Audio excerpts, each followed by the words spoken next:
8절에서 9절입니다. 에베소서 2장 8절에서 9절입니다.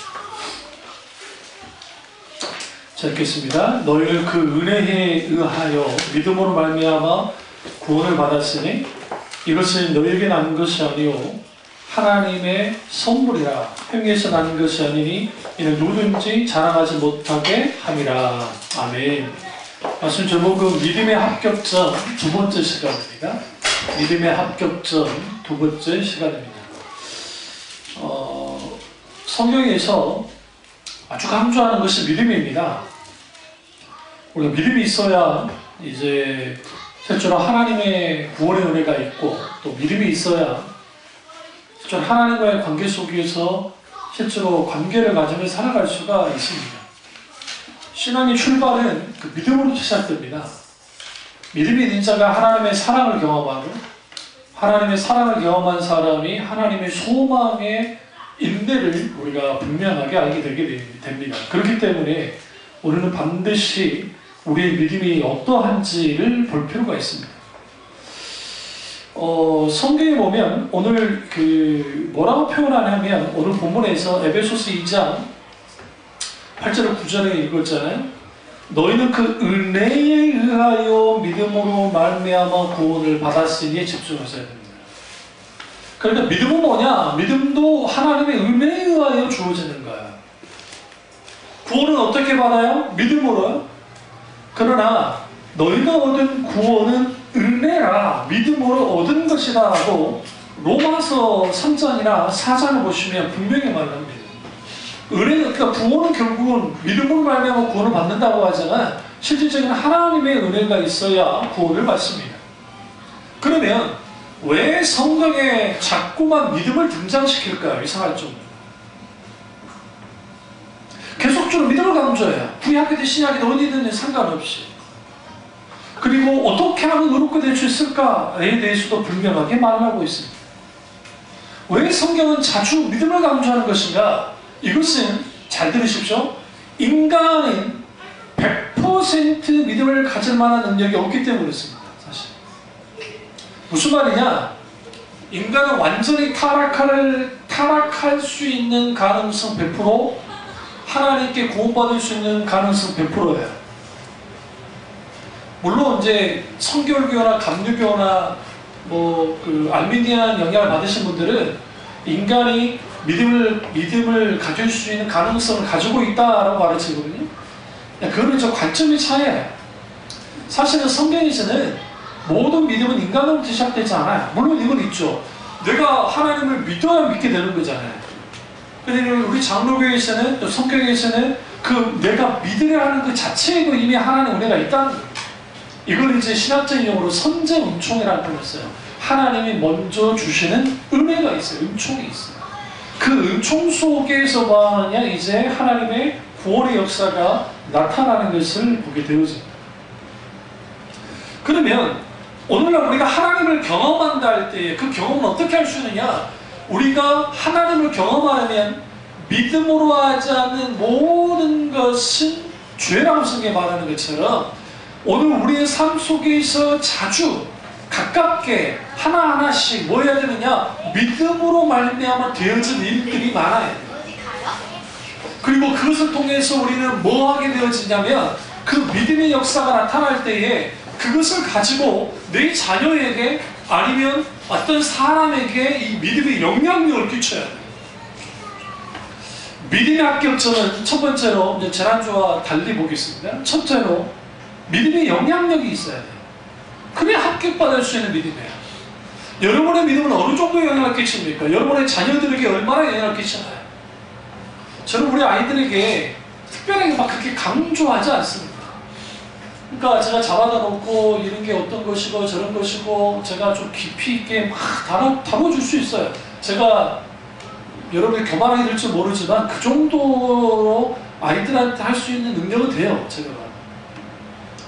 그 친구들이 고민하고 있는 부분에 대해서도 충분히 설명해 줄 수 있는 것도 있어요. 근데 문제는 뭐냐면, 아빠라는 게 안 되는 거예요.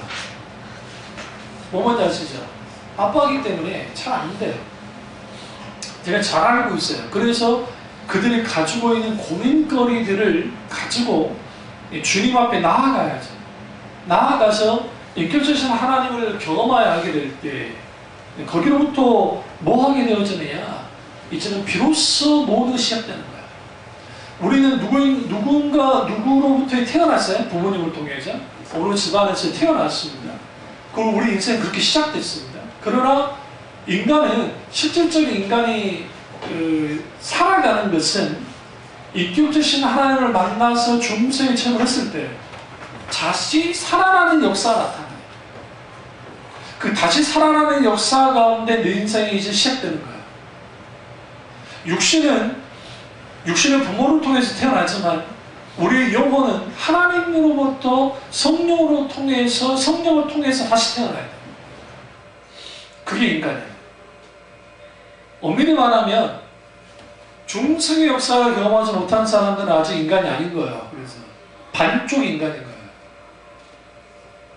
무슨지 아시죠? 불신자는 다 반쪽 인간인 거예요. 기독교 신앙이 만약에 불교나 힌두교나 샤머니즘이나 이슬람교처럼 그런 식의 기독교라고 한다면 저는 안 믿었을 거예요. 왜 그러냐면 그 정도의 신이라고 한다면 충분히 인간이 신을 만들어낸 것이고 만들어낸 신이라면 굳이 믿을 필요가 없잖아요. 이 부분을 아우구스티누스라고 하는 지금으로부터 약 1600년 전에 있었던 어거스틴이라는 사람과 그리고 오늘날 우리가 거의 동시대에 살았던 좀 돌아가신 했지만 C.S. 루이스가 정확하게 표현하고 있어요. 어거스틴은 정말 그 경건한 모니카라고 하는 어머니 밑에서 태어난 사람입니다. 그런데 그런 망나니가 없어요. 요즘 생각하는 망나니라 생각은 안 되는 게 얼마나 천재였냐면 18살인가 19살 됐을 때 박사가 됐어요. 그 대학 교수가 됐단 말이에요. 그 시대에. 오늘날 대학 생각하면 안 됩니다. 이제 그러니까 최고의 지성인이 됐단 말이에요. 그 얼마나 대단해요. 그런데 보니까 쭉 들여다보니까 그 시대가 이제 기독교가 영적으로 문제가 생길 때입니다. 이제 영적으로 문제가 생길 때니까 이게 진리를 찾을 수 없다고 생각하는 거예요. 그래서 교회를 떠나버려요. 그리고 이제 길거리 여자들하고 뭐 별짓을 다 하고 하다가 사생활을 낳기도 하고 하는 막 그런 일들을 벌입니다. 그런 과정 속에서 이제 마니교라고 하는 이단에 이제 빠져요. 마니교는 영주주의와 비슷하게 있는 그런 마니교라는 게 있습니다. 그러니까 지식을 최고로 두는 막 그런 게 있습니다. 그 마니교 이단에 빠져 있다가 로마서 말씀을 듣고 그리고 그가 거기서 완전히 깨집니다. 깨지고 난 다음에 그가 돌아왔어요. 그랬을 때 하나님이라는 표현이 뭐냐면 내가 믿는 하나님이 그리스 철학이라든지 그리고 그리스 신화라든지 그리고 세상 종교에서 말하는 정도의 하나님이라고 한다면 믿을 이유가 전혀 없다는 거예요. 얘는 믿지 마시고 그냥 불교 믿으세요. 그 정도의 기독교라고 한다면 차라리. 왜? 불교는 편하잖아요. 4월 초파일날 한 번만 가면 되잖아요. 안 그래요? 주일날 놀러 간다고 해서 스님이 주지스님 이리 오세요. 어디 놀러 가십니까? 그 법회에 참여하셔야지. 그러진 않잖아요. 그러니까 우리가 내가 믿고 있는 기독교에 대한 진정한 고민을 해야 돼요. 기독 신앙에 대한. 과연 도대체 뭐가 저토록 다르게 만드는 것인가? 기독교가 유미 도덕적인 종교라고 한다면 우리 명심보감만 잘 이해해도 돼요. 기독교가 소위 말하는 신비주의자라고 한다면 막 기적만 일으키고 막 어떤 그런 거라고 한다면 우리 샤머니즘 가면 돼요. 응? 여러분 그 계룡산에 가시면 박수무당 중에 진짜 잘 나가는 무당들이 거기 다 있습니다. 한번 만나보세요. 여러분의 쪽집게처럼 여러분의 과거를 쪽집게처럼 맞춥니다. 귀신이 알려주니까. 제 동기, 그때 조도사님, 동기 전사님이 과거 이분이 역학에 빠져가지고, 역학, 예수 믿기 전에 역학에 빠져가지고 막 그런 걸 쭉 읽은 거예요. 읽고, 그 다음에 그 절도 뭐 다니고 또 저기 뭐예요 무당들도 막 하는데 어느 날인가 갑자기 누군가를 사람을 딱 쳐다봤는데 갑자기 음성이 들리는 거예요. 자기 속에서. 그래서 이 사람이 이런 사람이라니까 이제 그냥 이제 장난 삼아서 그냥 이제 크게 생각하지 않고 당신 이렇게 했자니까 화를 놀라요. 그게 어떻게 하느냐고. 그냥 알았다. 근데 어느 날 보니까 이제 이걸 전 봐주고 막 장난으로 막 손금도 봐주고 막 이제 무당으로 가진 않았지만 막 하다 보니까 거기에서 막 맞춰주는 거예요. 근데 어느 날인가 뭔가가 자기를 막 목을 조르는 듯한 그런 느낌을 얻기 시작했고, 그리고 그 보이지 않는 영적 세력이 이제 자기를 막 깨뜨리고 죽이려고 하는 것들을 경험하고 난 다음에 정신이 바짝 차는 거예요. 그래서 살아야겠다 싶어서 나온 게 교회. 그리고 소명받아서 이제 목회가 되는 거죠. 그러니까 여러분, 그 귀신들도 영적 존재, 그러니까 타락한 천사들이 우리의 과거를 맞추면서 당연한 거예요. 보세요. 그 미래도 잘 맞히더라. 어떻게 하느냐? 이거예요. 던져요. 미끼를 던져서 만약에 네 자식이 사고가 날 거야. 그런다 합시다. 그러면 사고가 날 거야. 그러면 그게 딱 부딪히잖아요. 그 사람이 반응하잖아요. 그럼 원수가 그걸 갖다가 확 잡아요. 잡아서 그걸 통해서 그런 일들이 비슷하게 일어나게 만드는 거예요. 그러면 거기에 그 신에 묶이는 거예요. 예수 믿는 사람들은 그게 자유해야 돼요. 굳이 거기에. 그러니까 은사주의자들이 그 예언은사 받았는데 3천만 원 헌금하지 않으면 가만두지 않아! 그럼 속으로 그러세요? 대놓고 말하지 말고 웃기고 있네요. 그런데요. 겁먹지 마시고. 여러분이 지금 제가 만만하니까 겁을 안 먹는 거예요. 지금 내가 신성화되어지면 여러분 겁먹는다니까. 내가 막 하얀 백구두에 제가 입으면 여러분 난다니까. 몰라요? 이초석 씨처럼 입고 나오면 이게 다르죠? 광채가 나, 광채. 하얀 옷에. 겁먹을 이유가 없어요. 하나님 그런 건 안 해요. 무슨 일 아시죠? 우리 교인들이 어디 가가지고 막 예언기도 받겠다고 그런 사람들 없을 테니까. 설사 누구한테 꼬임이 넘어가가지고 설사 받았다 합시다. 대박을 친다 합시다. 대박 안 나요. 쪽박을 찬다 합시다. 쪽박 안 난다니까. 하나님은 그런 식으로 인도하지 않아요. 예언은, 이걸 좀 다루고 가야 되겠네요. 예언이라는 것은, 미래적인 예언이라는 것은 성경에 거의 1%도 안 돼요. 근데 이거를 뭐라고 하냐면, 신학적으로 묵시적 예언이라고 해요. 묵시적 예언은, 이거는 변개가 없어요. 그대로 보여져요. 주로 누구에게? 선지자를 통해서 하나님의 구속의 역사에 대해서 예언하실 때 그렇게 된 거고, 나머지 고린도 전서 14장을 보시면 모든 예언은 분별을 하잖아요. 분별해야 돼요. 그럼 예언의 속성은 뭐냐면, 예언은 우리 삶 속에서 일어나는 일들을 하나님의 말씀에 맞춰보고 하나님의 뜻을 아는데 중점을 두는 게 예언이에요. 무슨 미리 다 알아가지고 막 그게 아니고. 그러니까 우리 쌍둥이 날 때 제가 그때 들어갔을 했을 때에 그때 제가 기도하는 가운데 내적 감동 가운데 그때 3년 안인가 뭔가 주리라는 그런 감동이 있었고, 나뿐 아니라 사모기도 꿈으로 나타나기도 하고, 그래서 분별하는 거잖아요. 그러고 난 다음에 하나님이 쌍둥이 준다는 감동이 왔고, 그래서 쌍둥이인가 보다 했더니 갑자기 또 아들딸이라는 말씀까지 하셨고, 그래서 그 아들딸이라는 거, 확률상 아들딸이 쉽지는 않으니까요. 산 주민들이 저기 있잖아요. 그러면 그게 제가 쪽집게라서 그런 거 아니에요. 왜 그러냐면 성령님의 인도를 따라서 분명하게 하나님이 몰자는 약속하셨고 실제로 이루신다는 것이 있었고, 근데 그것이 감동이 강한 적도 있지만 있지 않은 적도 있지만 계속 기도의 끈은 넣지 않고 본인도 힘들었겠지만 계속 기도했거든요. 광주 어머니까지 동원해서 기도를 시켰고, 권사님은 말할 것도 없이 기도를 하고. 그러니까 그런 기도 속에서 하나님의 인도가 나오는 거예요. 이걸 뭐라고 하냐면 지혜의 말씀의 은사, 지식의 말씀의 은사, 아니면 예언적인 기도가 총체돼서 열매가 나타나는 거죠. 그러면 하나님 하신 거예요. 그러지 않은 경우에는 예를 들어 제가 막 갑자기 강력한 영향력이 맺혀가지고 우리 예수가 서울대 갈지니 종종 이래가 교회를 나올지니. 서울대 가면 나온다고 했잖아요. 우리 예수가 서울대를 들어가면 교회를 나온다 했으니까 우리 예수가 서울대 갈지니 그것도 농대는 필요 없고 의대로 갈지어라. 그럼 이제 시험 들어. 학비를 어떻게 돼야 돼? 목사님이 될 것도 아닌데 왜 그러세요? 그러세요.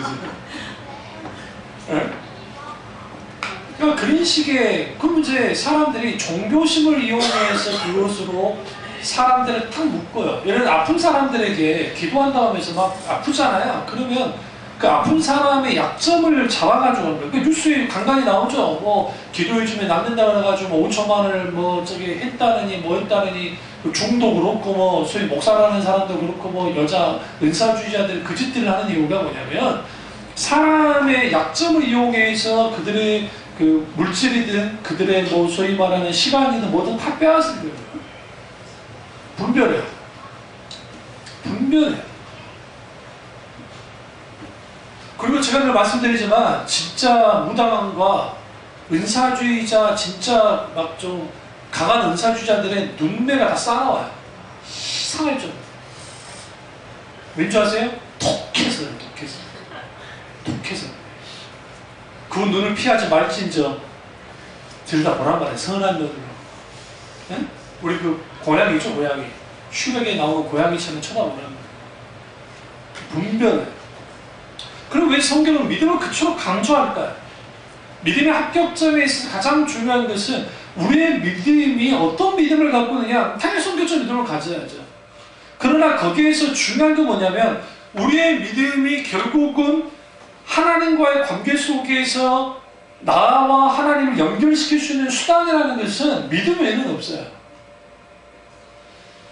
하나님과 나 사이에 믿음의 관계가 돼야 하나님과 사랑의 관계가 결정이 되는 거예요. 아니, 우리 애들이 저기 그 쌍둥이 애들이 진짜 엄마인지 아빠인지 어떻게 알아?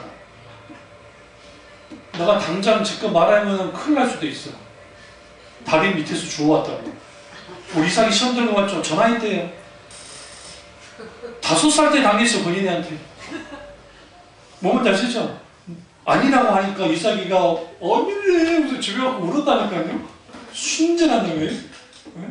우리 절대로 연인을 안 당해도 혼인을 당하게 할 수 있어요. 그러다가 허나 사실은 너 다리 밑에서 주워왔어. 어떡할까? 그게 심각해지겠죠. 그럼 그 엄마 아빠는 어떻게 알아요? 주위 사람들이 증거해 주니까 알아요? 그럴 수 있죠. 다 목격자들 있잖아요. 우리 애들 태어날 때 신주의 간사는 다 봤거든요. 삼성제일병원에 태어난 거 인큐베이터 있는 거 다 봤거든요. 그렇지만 자기 자신이 부모라는 걸 어떻게 알아요? 유전자 검사하지 않는 이상. 응? 어떻게 알아요? 그 부모의 반응이에요. 일단. 그런데 친부모들도 친부모 같지 않을 때 있죠. 안 그래요? 그때 이제 우리가 엄마 찾아 산만이를 생각하는 거예요. 내가 엄마는 따로 있을까? 나도 그런 적 있으니까. 우리 어머니가 초등학교 이제 그 저기 7살 때 하도 때리니까 계모일 거야. 근데 그때 깨달았어요. 계모가 아니라서 그렇게 때린다는 거를. 자주 때리지 않고 사정없이 때린다는 걸 알았어요. 왜 계모가 아니었기 때문에. 그때 좀 도둑질 냈거든. 그러니까 아주 그냥 잡아먹을 정도로 때리더라고. 왜? 인간 만들어낸다. 우리 그러면 반대로 하나님이 나의 아버지라는 걸 어떻게 할 수 있습니까? 자, 우리 같은 목사들이 이제 증거해 주는 거예요. 하나님 살아계시고 우리 아버지십니다. 성경의 인물들이 그렇게 말해요. 그러나 실제로 아버님을 알려면 살아서 역사하시는 하나님을 경험해야 돼요. 그래서 신앙생활은 대신해 줄 수가 없어요. 누군가가. 우리 이렇게 생각해요. 뭔가 능력이 많은 사람이 와가지고 막 은사를 부어주고 막 해가지고 그 경험하게 해가지고 하나님을 믿게 해주고 있다? 그런 경우는 없어요. 그건 다 가짜예요. 실제로 종교 놀이하는 거예요. 종교 사기치는 거예요. 왜냐면 사도 바울이나 베드로나 그 기라성 같은 어마어마한 하나님의 사람들이 하는 역할은 딱 하나였어요. 뭐였냐? 살아서 역사하신 하나님 말씀을 선포하는 거예요. 그리고 거기에 성령의 관계가 역사했을 때 그들이 그 역사를 경험하고 난 다음에 하나님을 하는 거죠. 대표적인 게 그거죠. 수가성 여인이 하나님에 관해서 알았던 여자예요. 비록 사마리아 사람이고 그리고 이방 여자이긴 했지만, 그런데 어느 날 예수님이 찾아오셔서 예수님이 대화를 하고, 그리고 예수님이 무엇의 문제를 이제 일단은 생수와 관련돼서 마실 물 좀 달라고 접근하시고, 결국은 영혼이 마르지 않는 물에 대해서, 생물에 대해서 말씀하십니다. 예수님이 그걸로 끝났으면 그걸로 끝났을 거예요. 그런데 이제 예수님이 딱 대놓고 뭐라고 합니까? 네 남편 좀 데려와라 라고 그러는 거예요. 네 남편 좀 데려와라고 하니까 갑자기 여자가 파득장 놀라면서 남편 없는데요 하고 이제 사기친 거예요. 예수님. 예수님이 그러니까 네 남편이 지금 네 남편 그 남편 아니야. 근데 5명 남편이 있었잖아 하니까 거기서 깨진 겁니다. 그게 이제 지식의 말씀의 은사가 나타나는 건데, 거기에 하나님의 놀라운 역사. 그럼 왜 그게 중요하냐면, 왜 그 사건이 그녀를 바뀌어버렸냐면, 그녀가 지금 계속 고민하고 있는 게 그 남편이 6번째라는 거예요. 그러면 이 여자가 바람나서 그런 거냐? 그거 아니에요. 그는 형사 취수죄라고 하는 고루죄가 우리나라에 있었는데요. 그 형이 아들을 낳지 못하고 죽으면 그 동생의 형수와 관계에서 뭐하냐? 그 아들을 낳아야 되는 거예요. 그런데 그것도 죽잖아요. 그러면 계속 그 동생들이 애를 낳을 때까지 하고 그 다음에 이제 자유롭게 되는 건데, 그런 거예요. 그러면 이 여자는 어떤 여자냐면, 죄송합니다. 이 표현 쓰면 안 되지만 성년교예요. 성녀. 과거 이 성녀란 말이 아주 안 좋은 말이잖아요. 아이를 낳지 못한 여자인데. 그러면 고대 사회에서 아이를, 그것도 남자아이를, 사내아이를 낳지 못하는 사람은 무엇으로 취급했냐면, 이거는 아주 쓸모없는 인간인 거예요. 그러니까 그 남편과의 관계가 좋을 리도 없고, 시댁과의 관계가 좋을 리도 없고, 더더군다나 이 여자는 이제는 저주받은 여자로 이게 되어 있기 때문에 동네 사람들까지도 외면했던 여자예요. 그런 상황에서 예수님이 찾아왔고, 예수님이 말을 걸어줬고, 그녀가 가장 문제가 되었던 부분을 만졌어요. 그리고 그녀가 예수님을 경험했습니다. 그리고 난 다음에 그가 수가성 도시로 뛰쳐나가서 하는 말이 뭐였어요? 내가 메시아를 만났다, 메시아를 만났다 하고 있고, 사람들이 몰려와서 뭐 했느냐? 예수님의 말씀을 들었다. 그리고 난 다음에 더 놀라운 반응이 있어요. 그게 뭐냐면, 예수님의 말씀을 듣고 난 다음에 그들이 이렇게 말합니다. 이제는 네가 말하는 것으로 이분이 메시아인 걸 내가 안 게 아니라 우리가 만나보고 경험했더니 이분이 한 메시아인 것을 알았다라고 성경을 합니다. 이게 성경에서 말하는 믿음이에요. 아무리 안승호 목사가 이런 경험을 했다, 저런 경험을 했다, 이런 역사를 했다, 저런 역사가 있었다고 할지라도, 우리가 그 말씀 가운데 있으신 하나님을 만나지 못하면, 그리고 거기서 믿음이 우리 가운데 생겨나지 못하면 뭐 하느냐? 우리는 어떻게 되어져요? 남이 믿는 것을 그냥 주워다가 믿는 그 정도밖에 안 되는 거예요. 그러니까 오늘날 너무나 많은 사람들이 분명한 하나님 경험이 없어요. 과거의 권사님 세대의 분들 비해서. 왜 그러냐면, 권사님 세대에는 하나님이 어쨌든 하나님의 한국교회를 향한 부흥의 역사가 있었고, 그 부흥의 역사 속에서 하나님을 경험하는 것이 거의 대부분이 일상적이었던 거예요. 그 건물에 제가 자라난 거잖아요. 제가 어린 시절부터. 그러니까 건물이라고 할 수도 없는 게 그 물결이 있을 때 자라난 거예요. 애로서. 그러니까 저는 목격을 많이 했죠. 우리 애들이 지금 저는 애들이 이렇게 예배 계속 보는 게 나쁜 게 아니에요. 왜 그러냐면 저도 그랬으니까. 똑같이 예배에서 와서 그냥 놀기는 했지만 계속 봐요. 그리고 어린 나이에 뭘 알지는 못하지만 어른들이 막 두 손 높이 기도하고 울면서 기도한단 말이에요. 그러니까 뭐 모를 때는 예전에 우리 애들이 안수하다 보면 저 엄마를 안수해주면 내가 저 엄마가 울고 있으니까 내가 때려서 온 줄 알고 막 그럴 때가 있어요. 은혜 받으면 그럴 수 있잖아요. 그러니까 그런 것처럼 막 그렇게 봐요. 그때는 하나님 경험이 아주 대다수였습니다. 그렇기 때문에 하나님을 부인할 수가 없는 거예요. 그러니까 헌신수가 높을 수밖에 없는 게, 살아서 역사하시는 하나님의 놀라운 역사들이 많았기 때문에, 긍정적으로 봤을 때. 거기는 이제 싸우려 분감사들이 이상한 짓도 하긴 했지만, 그래도 불구하고 아주 귀한 하나님의 놀라운 역사들이 있습니다. 전용대, 그때는 전도사님이셨는데, 목사님이 다리, 정기감정으로 다 잘라주고 해서 그 이제 찬양 이 에피판 찬양을 이제 했는데 우리 어머니가 돈도 없는데 어떤 사가지고 그 찬양하는데 달리다 몬테사교에서 여러 찬양들이 옛날 찬양들이 있는데 봉선가 그 얼마나 은혜가 되는지 캄캄한 세상에 홀로 걸어가다 막 그런 찬양이 있어요. 달리다고 달리다고 깨어라 일어나 걸으라. 그 동시대에 이제 메들리 찬양이 나온 거예요.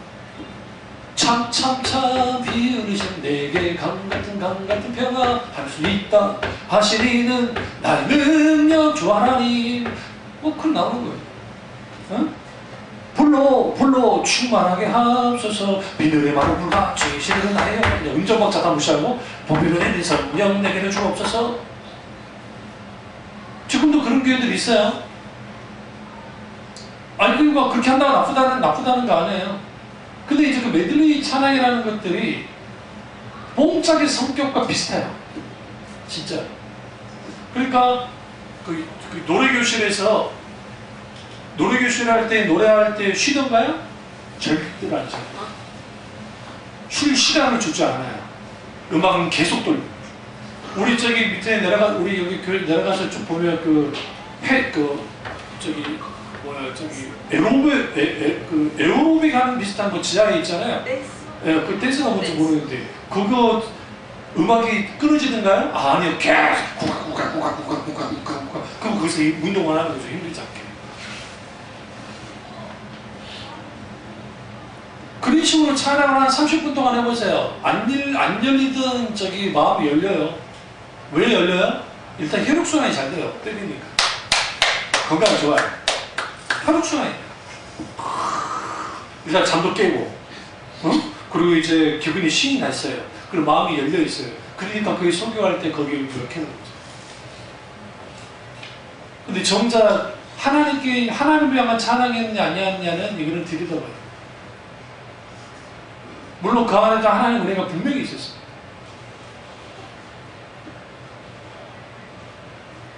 찬송 가운데 이천지가 만물들아 복 주시는 주 여호와 참모죠. 근데 그런 찬양들이 깊은 신학적 함의를 갖고 있어요.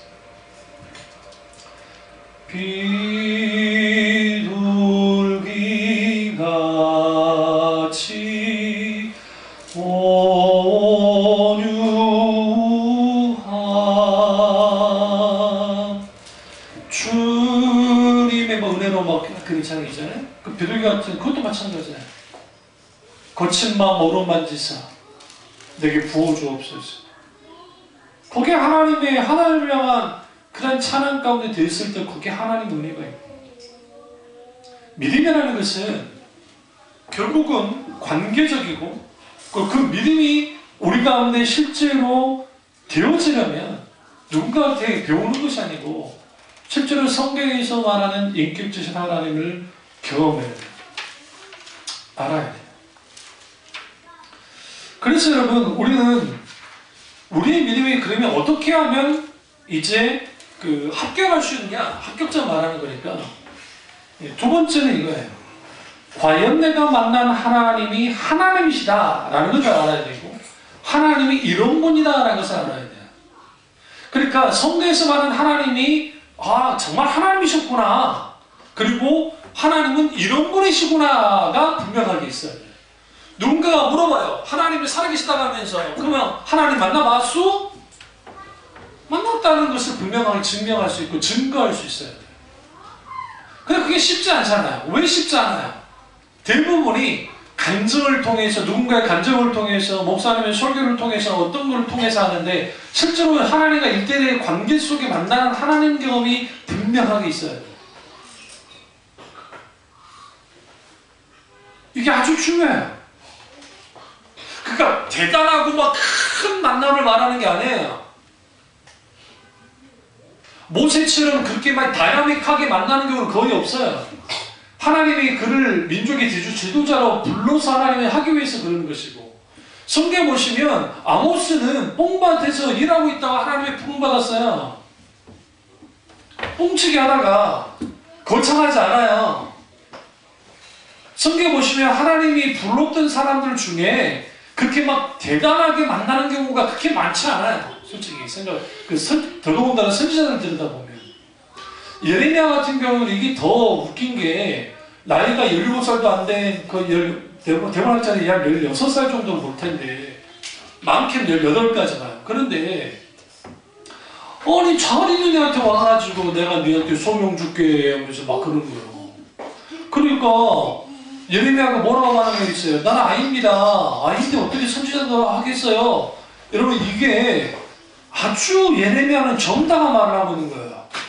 왜 정당한 말을 하고 있는 거냐면, 이스라엘은 통념상 대부분이 선지자가 활동하는 나이를 대부분이 30살이기 때문에, 예수님이 30살에 오신 이유가 있어요. 그냥 오신 게 아니에요. 통념상. 근데 지금 16살짜리가 나와가지고, 혹은 18살짜리가 나와가지고 뭐 하는 거예요? 거기서 설교하고 메시지를 선포한다는 게 이게 말도 안 되잖아요. 근데 주님 불렀다고. 그렇게 어마어마하게 부른 사람도 있는데, 이사야 같은 경우에는 하나님 부르지도 않아요. 놀라운 역사를 경험했지만, 누가 나를 위해서 일할까라고 주님 물어요. 여러분한테 얼마나 긍정상하겠어요. 내가 앞에 있는데 누가 나를 위해서 사역을 할까? 그러니까 이사야가 뭐랍니까? 보내주셔서 나를 보내주셔서 내가 가겠습니다 라고. 그러니까 이런 하나님의 그 경험하는 것들이 성경의 인물들 보면 다양해요. 다양하다는 거예요. 각기. 그리고 내 인생에 있어서 엄청난 경험만이 있어야 하나님을 믿는 것이냐? 그렇지는 않습니다. 분명한 것은 우리 속에 있는 의심과 회의감과 이런 것들을 걷어내는 일련의 이런 것들은 뭐냐면, 하나님의 말씀을 읽지도 않는데 어떻게 하나님을 만날 것이며, 하나님께 기도하지 않는데 어떻게 하나님을 만나겠냐고요. 자동적으로 하나님 만나줍니까? 너희는 나를 찾으라. 그럼 너희가 나를 만나겠고, 너희는 구하라. 그러면 주실 거라고 말씀하시잖아요. 그런데 우리는 분명한 게 뭐냐면, 정말 하나님에 대한 진지한 고민을 하면 기도해야 돼요. 그 하나님 경험이 없죠. 물론 어떤 다른 것을 통해서 하나님이 역사하실 수도 있습니다. 그럼에도 불구하고. 그래서 우리에게 필요한 건 뭐냐면, 믿음인데 이 믿음이 내가 합격점이 되느냐 아니냐라는 것은, 내가 지금 하나님을, 내가 정말 이분이 하나님이시구나, 그리고 하나님은 이런 분이셨구나를 분명하게 내가 알아야 하고, 인식하고 알아야 하고 깨달아야 돼. 응? 그러니까 우리 주위에도 말도 안 되는 분들이 있는데요. 그게 뭐냐면, 자기가 영적으로 막 민감해가지고, 그 담임 목사가 영적으로 대단한 사람이래요. 여자 목사인데. 근데 딱 보면 다 안다나요? 내가 좀 물어보고 싶은 게, 나도 투신사를 받았던 사람이잖아요. 투신사라는 게 그 말이 투신사지 실제로는 이제 뭐 분별의 면사라고 보면 되는데, 저도 그런 때가 있었단 말이에요. 딱 보면 그 사람이 어떤 상태에 있는지가 보이는 게 있어요. 그리고 느껴지고 실제로 그 영적으로 막 한 게 없지 않아요. 근데 그것이 360원이 그러느냐? 불가능해요. 그럼 왜 그런 은사 주신 줄 아세요? 막 혼내고 막 절체가를 준 건 줄 아세요? 그거 아니에요. 중보기도 하라고. 그 영혼에서 기도하라고 준 거예요. 그리고 그것을 함부로 떠들었다가 상처받게 하면 안 되고, 침묵하면서 그의 필요를 위해서, 그를 위해서 기도하는 거예요. 그 은사가 제게 한 6개월이 있었어요. 6개월. 제가 걷어가달라고 간청하고 기도해서 사라졌죠. 못 견디겠는 거예요. 그래서 그때부터 제가 사람 눈을 잘 못 본단 말이에요. 그 전에 사람 눈을 보면서 이야기를 많이 했는데, 내가 사람 눈을 계속 보다 보면 그 눈을 보면 막 오는 게 있어요. 그 처음에 내가 미쳤나? 내가 잘못됐나?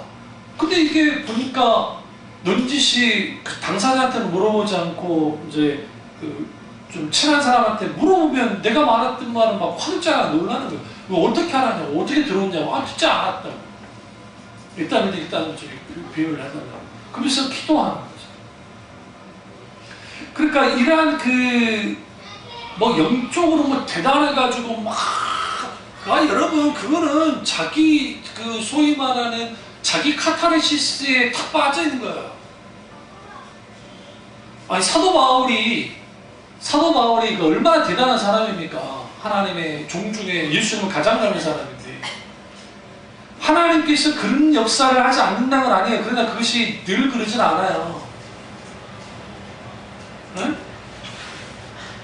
사도 바울을 뒤통수를 치고 간 사람이 얼마나 많았는데요. 그래서 뭐 영적으로 민감해가지고 막 어떻게 한다거나, 제가 그거를 들으면서 이 사람이 믿고 있는 예수님이, 그리고 그 여자 목사가 하고 있는 그 형태가 과연 기독교냐? 기독교가 아니에요. 말은 하나님이 어쩌고 자기는 영적이 어쩌고 막 그럴 줄 모르는데, 그거를 정확하게 영적으로 분별해 보면 이거는 뭐냐면 자기 종교적인 경험이 이걸 확대 생산해가지고 소위 말하는 그것이 영적인 것이라고 착각하는 거예요. 일종의 원수는 그렇게 해서 신비주의에 빠지게 만들어요. 그러니까 이거예요. 기독신앙은 지극히 상식적이에요. 여기 상식이라는 게 세상 상식으로 말하는 게 아니라 성경 기준에 맞는 상식이에요. 응? 아니 그러니까 이재록 씨가 무슨 뭘 보고 기적을 일으켰고 뭐 한다, 전혀 부인하지 않아요. 뭐 그런 역사가 있을 수 있다고 생각합니다. 하나님 역사하시면. 그러나 그 역사가 나타나는 게 중요한 게 아니에요. 열매가 뭐냐는 거예요. 도대체 저 감옥 간 거밖에 더 있습니까? 돈에 처먹고. 그런데도 정신 못 차리고 지금도 우리 목사님, 그 사람이 왜 목사예요? 이단인데. 이 방송 이 사람들이 이단인 거 알면서 일부러 목사라고 계속 그래요. 왜? 기독교를 공격하려고. 아니 김기동 씨가 왜 개혁교회 목사예요? 개신교 목사 아니죠. 이단인데. 근데 김기동 목사가 어쩌겠다느니. 다 계속 김기동 목사예요. 그러니까 누가 댓글 지났다고 기독교는 뭐 불리하면 무조건 이단이에요. 그러잖아요. 내가 썰어나다가 말았어. 이 밑들은 완전히 이단이었는데. 우리 교회 김기동이 이단이라고 막 제가 그랬다가 우리 교회 등록하려다 안 한 분도 있어요. 그 교회 출신이라. 그럼 내가 이단이라 그러는데 그 사람들이 삼위일체를 부인하지 않아요. 물론 그들이 양태론에 빠져있긴 하지만. 근데 그들이 창세기부터 시작해서요 성경 해석이 완전 달라요. 더더군다나 그 마귀로는 이게 샤머니즘과 결합이 돼서 이게 심각해요. 아니 걸어가다가 돌불에 넘어져도 귀신했다 그래요. 병들면 다 귀신했대요. 제가 지어낸 말이 아니에요. 내 친구 녀석이 거기에 빠져 있어가지고 과거 내 친구가 통합측 목사인데 인도네시아 선교 간다 하길래 같이 만나려고 했었는데 그 녀석이 얘기한다니까 내가 그냥 안 나갔어요. 왜냐면 나랑 있으면 둘이 논점밖에 안 붙으니까. 내가 그 꼴을 못 보니까. 그러니까 그래요. 왜 그러면 그런 식의 신앙을 갖느냐. 잘 들으세요. 믿음은 인격체를 중심으로 해요. 믿으면 여기서 인격체는 하나님으로 말해요. 인격체이신 하나님을 중심으로 해요. 그래서 믿음에서 가장 중요한 게 뭐라 했어요? 믿음의 대상이 중요하다 했잖아요. 그 믿음의 대상이신 하나님을 내가 어떻게 알고 어떻게 믿느냐가 중요해요. 성경에서 말하는 하나님을 믿느냐가 중요하다고요. 응? 제가 만약에 그런 하나님을 내가 몰랐으면 나는 진짜 로또를 샀지. 번호 달라고. 번호 주소서 5개만. 번호 주소서 5개만. 번호 주세요 5개만. 5개면 아닌가? 6개 해야 되나? 로또가 6개가 돼야 되는 거예요? 아, 6개구나. 5개는 2등이구나. 내가 믿음이 작아가지고. 번호 6개만 주시오. 실제로 그 어떤 개척교회 그 목사님 그 장인어른이 로또 해가지고 로또에 로또가 당첨이 돼가지고 그 목사님의 아들 그 저기 사리 목사님 교회에 저기 한 경우 있어요. 그거는 좀 믿음을 땡기려면 안 된다고 그래요. 좀 믿음을 땡기면 주야 미션이냐. 그럼 뭐예요? 로또 해야 돼요? 하나님은 사행심을 해주는 분이 아니에요. 그걸 너무 알기 때문에 뭐 여러분이 장난삼아서 하는 거 악은 모양이라고 하지 말라 했으니까 하지 않는 게 좋지만 로또 자체가 뭐 악 자체는 아니지만 그럼에도 불구하고 사행성이니까 그래 그게 아니면 그냥 그러니까 소위 예언의 은사를 받았다고 하는 사람들이 자기들이 그 소위 재정 축복의 무슨 뭐 지표 같은 걸 내요. 묻고 싶은 게 재정 축복의 집회할 때 로또 번 하나 받아가지고 주면 되잖아. 물론 그 이름은 성경적인 원리가 있고 논리가 있고 그럴싸하게 포장을 해서 한단 말이에요. 그런 식의 기독교가 도대체 어딨냐고요. 뭐가 결여되어 있어요? 하나님 아는 것이 결여되어 있어요. 하나님은 그런 분이 아니에요. 전혀 그런 분이 아니에요. 그러니까 이게 심각한 거예요. 아브라함이 하나님과의 관계 속에서 아브라함이 하나님을 믿음에 하나님을 의로 여겼던 있는데 아브라함이 비로소 이제 가나안 땅에 들어가서 하늘의 별처럼 네 자손을 많게 해줄게 라고 할 때 그 말씀을 믿고 그가 의로 여겼어요. 하나님이 비로소 안 거예요. 하나님 어떤 분이라는 거 말씀하시는 하나님이라는 것을 알았단 말이에요. 그 말씀하시는 하나님이 이제는 뭐라고 그래요? 그 하나님 자신을 드러내요. 보세요. 그러면 이 말씀을 끝내겠습니다만 조금만은 왜 우리는 하나님께 항복하지 못할까요? 신앙은 하나님께 항복으로 시작됩니다. 내 자아가 죽고 옛 자아가 깨뜨려지고 십자가에서 깨뜨려져요. 근데 왜 우리가 하나님께 항복하지 않는 줄 아세요?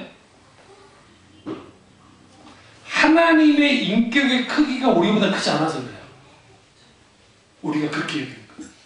다시 말하면 하나님이 내게 좀 어려운 말이긴 합니다만 하나님의 그 인격이신 하나님이 그분의 인격이 능력 다 제압해다 일단 놔두고 그분의 그 인격체이심이 내가 상상할 수 없을 만큼 크신 분인데 우리 눈이 가려워지면 그 하나님을 크게 보지 않아요. 당연히 항복 안 해요. 목사들이요. 목회의 야망을 버리지 않으면 교인들은 수단을 여깁니다. 그래서 총회장 나온다, 뭐 노회장 나온다 하면 교회의 재정을 자기 돈으로 막 하는 게 아니라 교회 돈을 가지고 뭐 하냐면 그 총대 목사님들에게 뭐 밥도 사주고 돈도 찔러내주고 막 해가지고 한단 말이에요. 그러면 우리 총회는 어마어마하니까 우리 총회 같은 경우에 그 돈을 쓰면 그게 기본이 5천이에요. 못해도 1억 5천을 써요.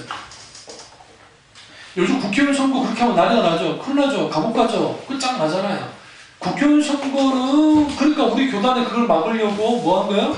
그래서 제비 추천 한 거예요. 제비 뽑기.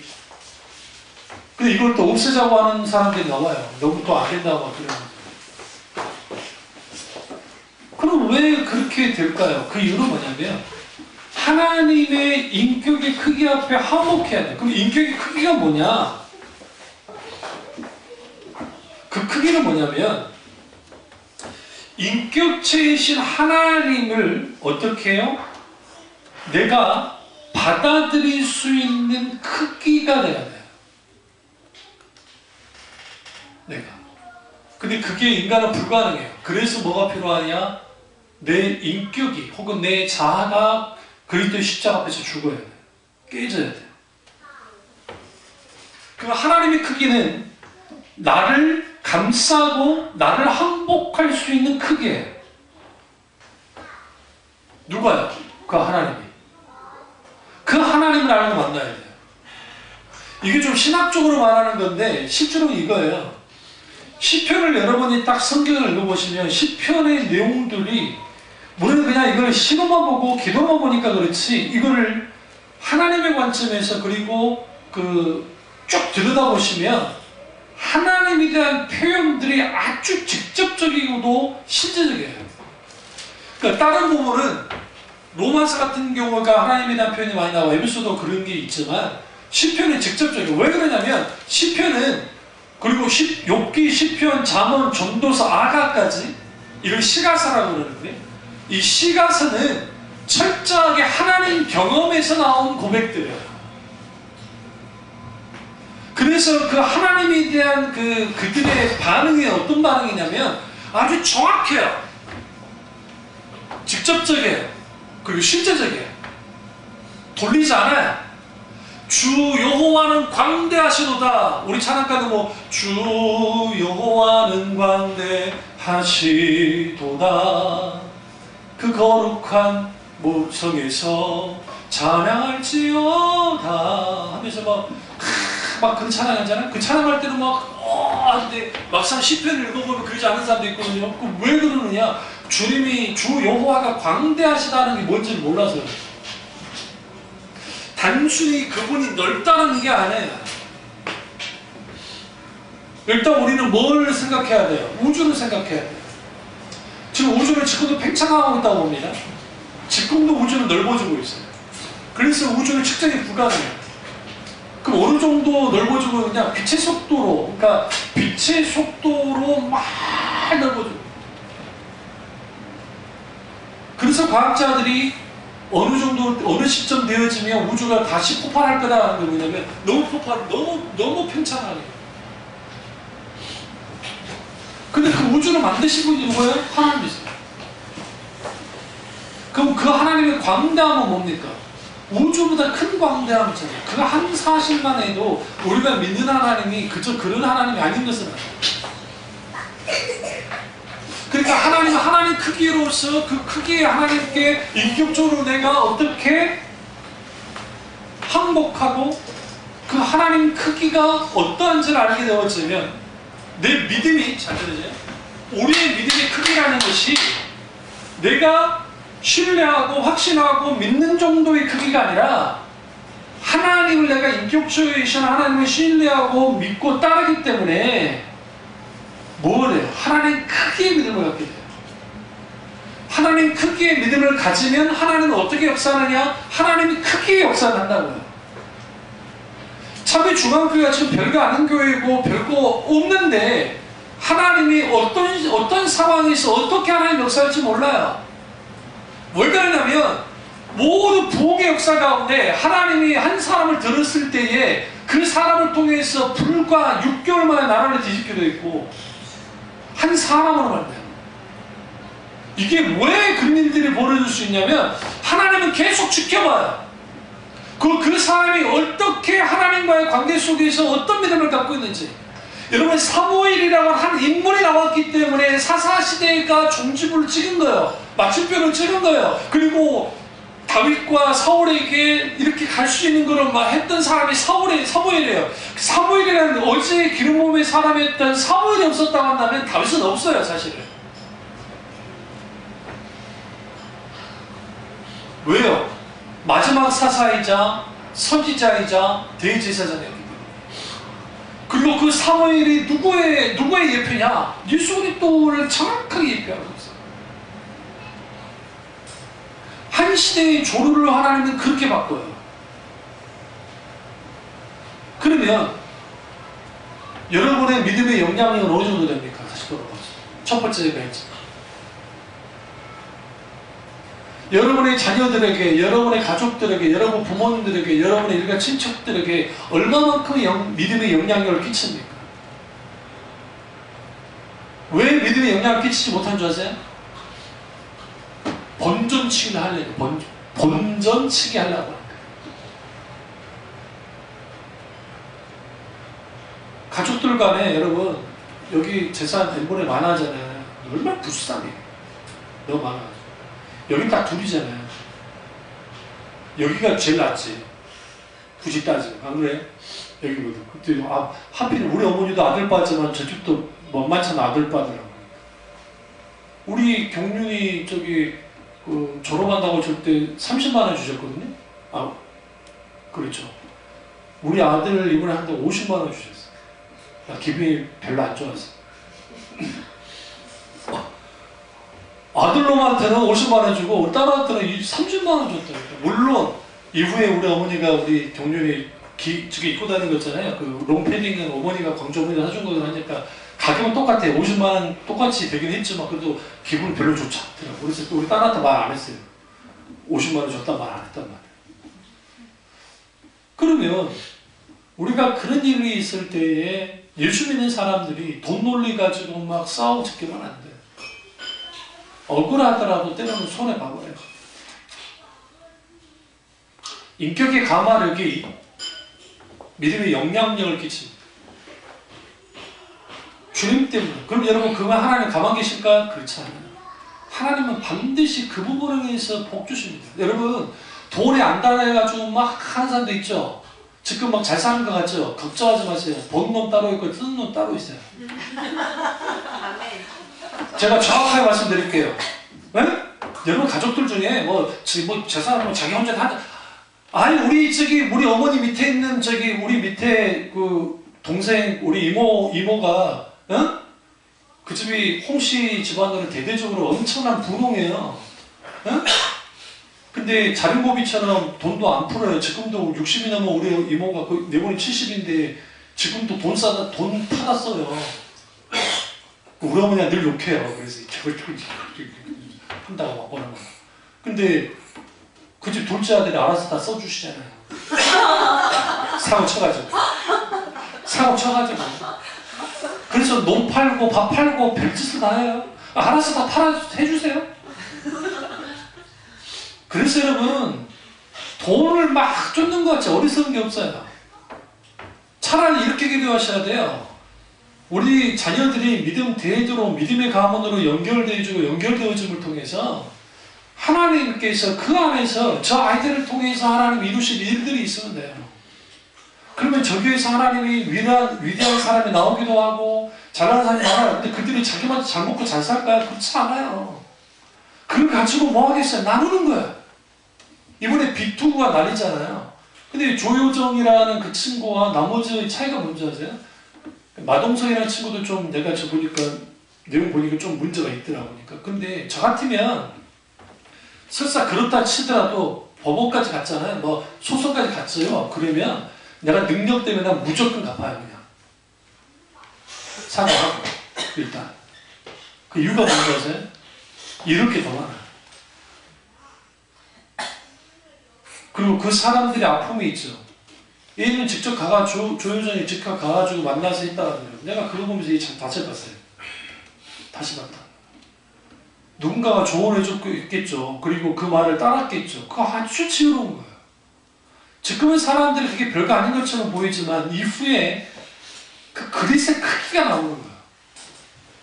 그거 연연해가지고 그거 한다고 해서 뭐가 됩니까? 안 돼요.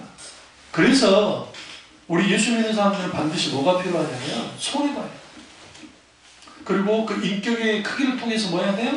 그 인격을 통해서 우리는 뭐 해야 되느냐? 반드시 영향력을 해야 돼.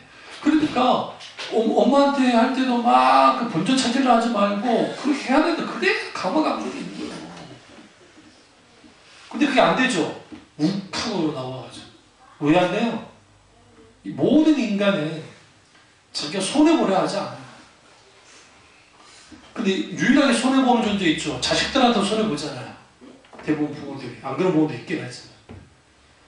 그러니까 우리는 적어도 믿음의 영향력을 끼치려면 예수 믿는 사람들이 좀 더 손해봐야 되고 좀 더 뭐 해야 되냐면 이 인격, 그러니까 그리스도를 믿는다는 그 하나 때문에 계속적으로 내가 주님을 생각하고 그리고 행동해야 돼. 그렇게 되어지면 그 영향력이 커지기 시작해요. 또 하나는 하나님이나 직접적인 경험을 통해서 그 경험을 가지고 신앙생활의 모습을 보여주는 거예요. 믿음으로 내 믿음으로 삶을 살아내는 거예요.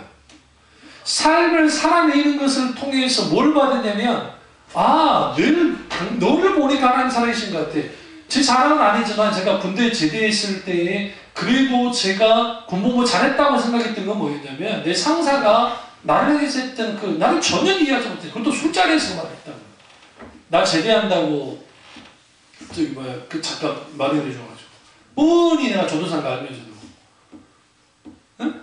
술 한잔 딱 취해야 되냐 하는 말이 카톨릭 신자였는데 그분이.